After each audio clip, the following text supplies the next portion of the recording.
Mucho gusto que esté aquí en el Estudio de México al Día. Esta mañana damos la bienvenida al Estudio de México al Día.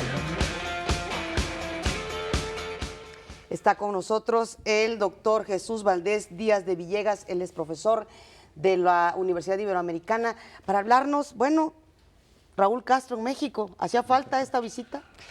Bueno, yo creo que esta visita se enmarca en un proceso de relanzamiento de las relaciones entre los gobiernos de México y Cuba. Yo creo que aquí hay que hablar de dos etapas importantes y esto sería ya la tercera etapa. La primera etapa fue la etapa que marca desde el inicio de todo el proceso revolucionario hasta la entrada al gobierno del señor presidente Vicente Fox. Yo creo que en todo ese tiempo, como hubo un pacto no escrito, donde verdaderamente Cuba no promovía ningún efecto sobre ningún tipo de movimiento de guerrillas ni nada de esos, y por otra parte el gobierno encabezado por el PRI permitía evidentemente el vínculo ese tal vez de mediador de Cuba con Estados Unidos en ese proceso de guerra fría que se daba en ese momento. Después vino el gobierno de Fox. Fox evidentemente planteó una discrepancia total y sobre todo basa su planteamiento en el fundamento de los derechos humanos. Creo que Castañeda fue uno de los grandes promotores de este efecto.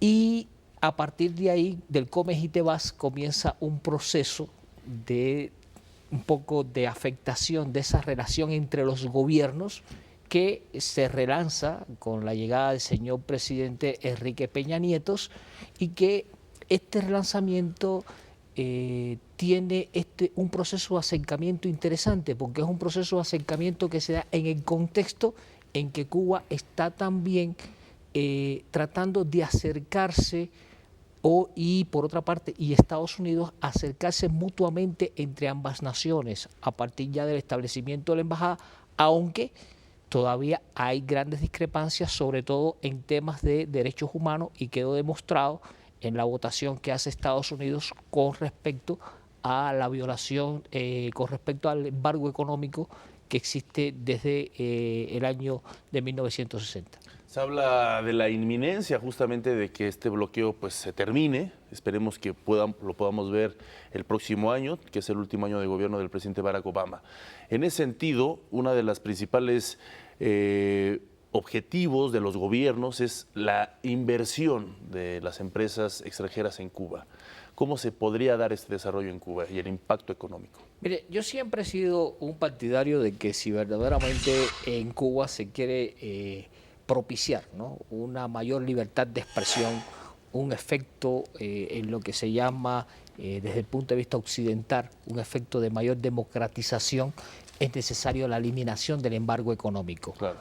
Y creo que el embargo económico tiene una característica muy interesante. Es este proceso que está institucionalizado hacia el interior de los Estados Unidos. Y como está institucionalizado, esto solamente puede ser eliminado si el Congreso de los Estados Unidos y el Congreso de los Estados Unidos republicanos, y los republicanos no están a favor de esto. Claro. Así es, y es que no le corresponde ni al presidente Obama ni a ningún presidente. Es una decisión que tomará el Congreso estadounidense, y como usted dice, muy polarizado, por cierto, en el caso de Cuba, ¿no? Ese es el asunto central y el por qué no se ha levantado el embargo. Volviendo a las relaciones con México, profesor, sabemos que hay una amistad, digamos, histórica entre México y Cuba. El que Raúl Castro venga a nuestro país habla de que se vuelven a estrechar estas relaciones enfriadas en la época de Fox. Yo creo que sí. Aquí hay dos cosas importantes que me gustaría separar, porque hay una relación de amistad que se da entre gobiernos, y hay una relación de amistad que se da entre los pueblos. Es decir, los pueblos van más allá muchas veces de lo que los gobiernos dicen. Y yo creo que las relaciones y esos vínculos de amistad que han existido entre el pueblo de Cuba y el pueblo cubano se han mantenido a través de la historia. Incluso se pueden investigar en los archivos de Veracruz, por ejemplo, o de Yucatán, de cómo es que venían cubanos, se establecían en México, como habían mexicanos que iban a Cuba, se establecían en Cuba. Entonces esos vínculos siempre han existido y independientemente de las diferencias ideológicas que se puedan tener entre los ciudadanos, siempre ha existido ese proceso de amistad. Ahora, ya los gobiernos son representantes y plantean determinados temas desde el punto de vista político e ideológicos. Y creo que hay un mayor acercamiento y una mayor adaptabilidad entre lo que es la concepción político-ideológica del actual gobierno de México, que está encabezado por el PRI, con lo que es la posición del gobierno de Cuba. Y en este sentido yo creo que es importante porque esto va a propiciar mejor los vínculos comerciales entre Cuba y México. Y yo creo que a los cubanos les hace mucha falta porque el crecimiento de la economía en Cuba está muy pobre. Así es. Bueno, pues lamentablemente tenemos poco tiempo, ya sabe cómo es de caprichosa la televisión con el tiempo. Muchísimas gracias, pues obviamente le daremos seguimiento, esperemos que terminando esta reunión nos podamos enlazar con usted a lo mejor vía telefónica para hablar de las conclusiones de esta importante visita de Estado del presidente Raúl Castro a México. Pues muy bien, aquí estoy a su disposición y para su auditorio. Muchísimas gracias al doctor Jesús Valdés Díaz de Villegas de la Universidad Iberoamericana. Gracias por estar con nosotros.